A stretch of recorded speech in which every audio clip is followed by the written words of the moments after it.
One Kawan TV1.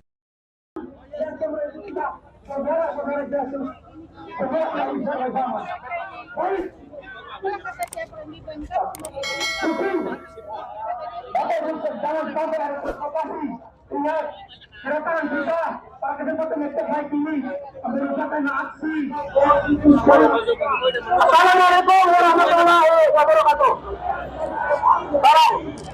Ya, terima kasih. Assalamualaikum warahmatullahi wabarakatuh. Saya kira dalam kondisi politik yang semakin rusak, demokrasi yang dibajak oleh rezim ini akhir-akhir ini, termasuk hasil pemilu yang syarat dengan kecurangan, maka sikap kita harus tegas. Pertama, kita tidak percaya dengan KPU dan pemerintah yang mendukung KPU dan tim ses yang mendukung paslon nomor 2 dalam penyelenggaraan pemilu 2024 ini. Kita tidak percaya itu. Yang kedua, kita menolak hasil perhitungan Pilpres 2024 sampai DPR tuntas menyelidiki kecurangan pemilu melalui hak angket.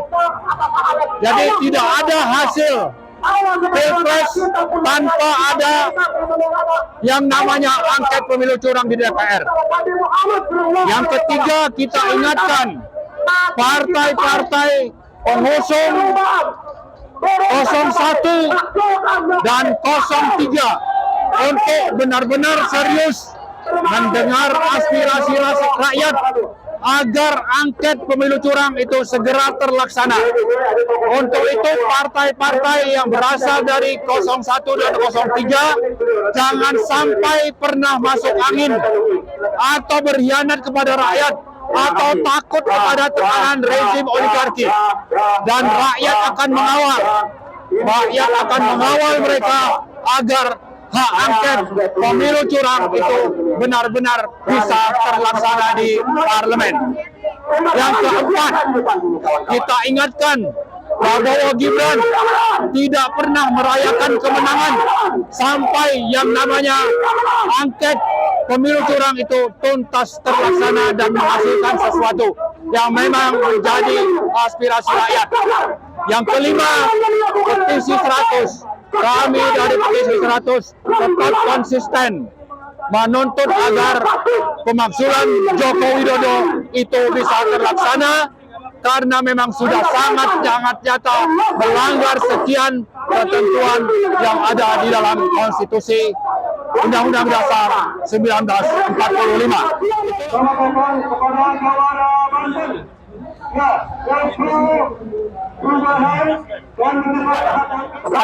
Di depan halaman gedung yang megah ini katanya, yang dibangun oleh DPR dan DPR, kami dan rekan-rekan mengadakan unjuk rasa yang intinya adalah bagaimana Presiden Jokowi itu bisa dimakzulkan, karena secara konstitusi itu ada sah, ya, jika anggota DPR yang juga adalah sebagai anggota PR dalam agenda sidang selanjutnya, yaitu minggu depan, yang bahwa kami harapkan sebelum 14 Maret bisa menggulirkan, ya, sidang terhadap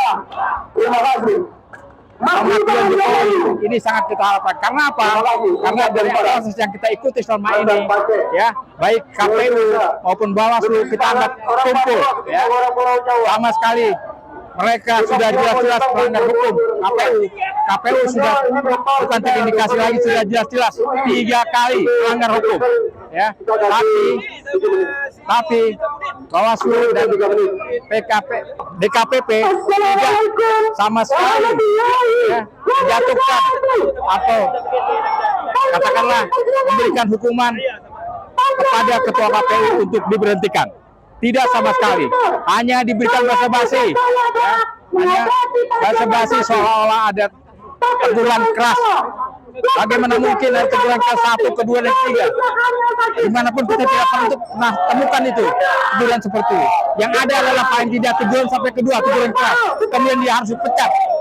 Sementara itu faktanya adalah Ketua KPU Sulawesi Ketiga tidak pernah dipecat, dan sampai saat ini pelanggaran tentang pemilu dan proses pemilu dan hasil pemilu jelas-jelas itu menunjukkan kecurangan yang dimotori oleh ketua salah satunya itu. Dan dalam hal ini Bawaslu yang harusnya melakukan pengawasan terhadap KPU, tapi tidak berkutik sama sekali. tapi tidak berkutik sama sekali Bawaslu. Oleh karenanya ini sudah sepantasnya untuk agenda minggu depan bahwa DPR dan MPR harus mengadakan sidang tentang pemakjulan Jokowi.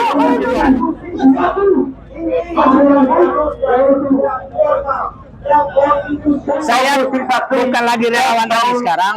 Kita adalah relawan perjuangan menghasilkan pembohong dan orang culas dari negeri ini.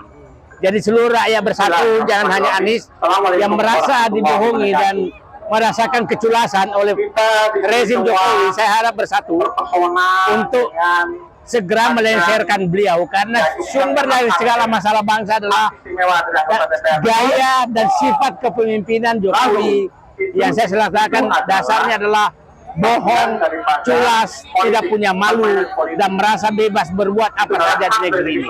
Ini sangat berbahaya karena itu adalah sifat utama otoriter. Itu sifat utama otoriter adalah seperti itu, dan ini harus disadari oleh seluruh rakyat Indonesia. Jadi ini bukan lagi perjuangan Anies Mohaimin, bukan lagi perjuangan Mahfud MD, Ganjar Mahfud MD, tapi perjuangan rakyat untuk menyingkirkan rezim yang menghancurkan bangsanya. Itu saya pikir. Berarti Abang setuju dengan adanya hak hak angket adalah hak untuk membuka semua kecurangan yang selama ini dilakukan.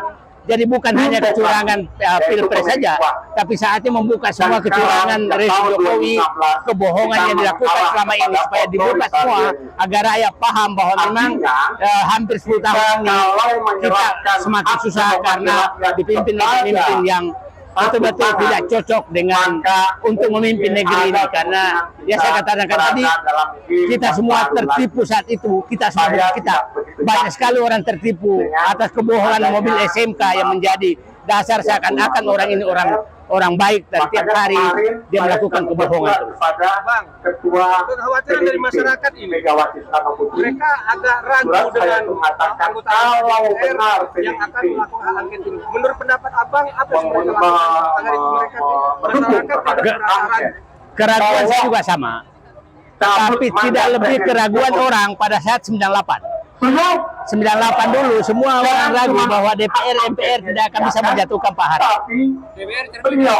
Saya dulu anggota DPR MPR saat itu, dan saya keluar dari gedung ini, saya hanya melihat mungkin hanya 3.000-5.000 mahasiswa. Bedanya Pak Harto punya hati nurani untuk menyelamatkan bangsanya sehingga dia memilih mundur.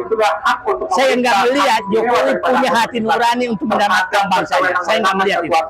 Akhirnya menurut saya tekanan pemaksaan harus lebih tinggi dari 98. Kalau 98 5.000-3.000 mahasiswa ada di dalam gedung DPR, mungkin membutuhkan 50.000 rakyat untuk DPR agar anggota DPR menyadari bahwa mereka memang jalan yang salah apabila kecurangan hukum.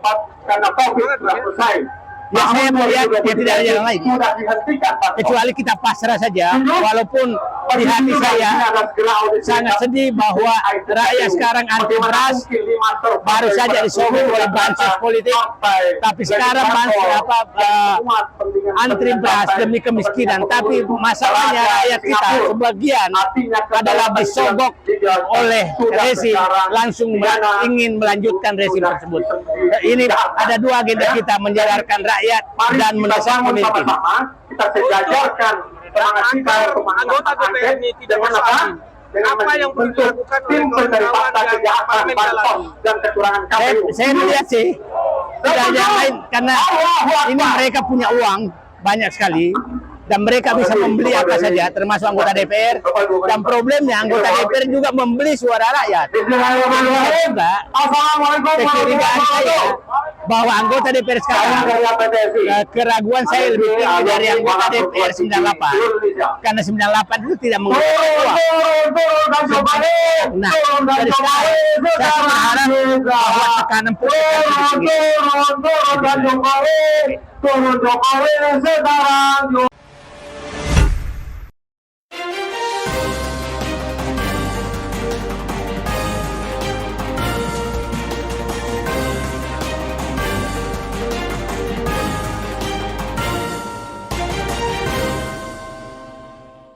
One K1 TV1